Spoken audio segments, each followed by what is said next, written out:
Hey there, this is a demo of how to do CPU profiling on a Mac. So first the question is, what is CPU profiling? Why would you do it? So if your system is slow, then a good program that you can go to Spotlight and start is called Activity Monitor. So you search for that, start it up. This shows you which programs are using your CPU and how much. So the CPU column is a percentage of CPU. So let's say that there was a program using a lot of CPU. The next question is how to understand why is it using that CPU. So to do that, first go to the App Store and search for and then install Xcode. Once you've done that, then go back to Spotlight and run Instruments. So once that program starts, up at the top you'll see a selection menu. So click on your Mac and then choose the program that you want to profile.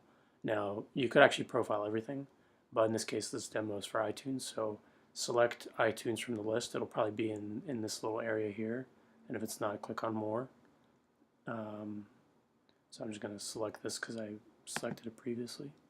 So once we selected iTunes, select Time Profiler and then click Choose.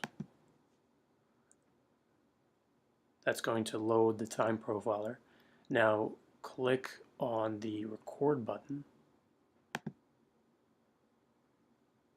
Wait until you start to see a graph of CPU usage up in this row here. So that might take a second. Yep, here it goes, it's starting. Now you can go and do whatever that may be driving the slowness, or just simply record what's being slow. So I'm going to go and do something. So I'll actually mark a flag to remember that I went off and did something. So I added a flag there. Now I'm going to go back to iTunes. I'll click a bunch of stuff. Blah, blah, blah.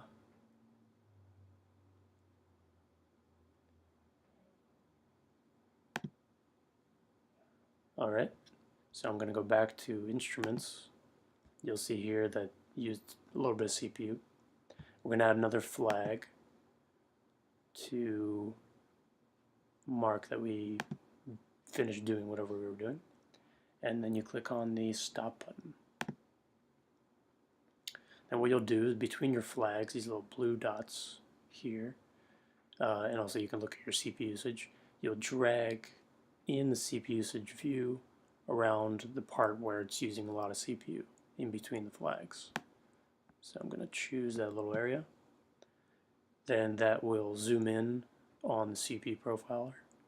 And then down in here, we want to just basically find which methods are using most of the CPU. The way to do that is you can actually collapse the root node, hold down the Option button on your keyboard, and then click on the arrow to expand that node. And then do that again, following the largest weights in the tree. Usually that's going to be a single thread. So again, hold down the Option button and click the Expand button. That's going to do a smart expand on the tree, and then you just basically follow down to see which functions are using CPU, and in this case, we kind of know what we were doing. Then if you want to save this data and export it for somebody else, click File, Save As, and then save the file, and then you can send the file.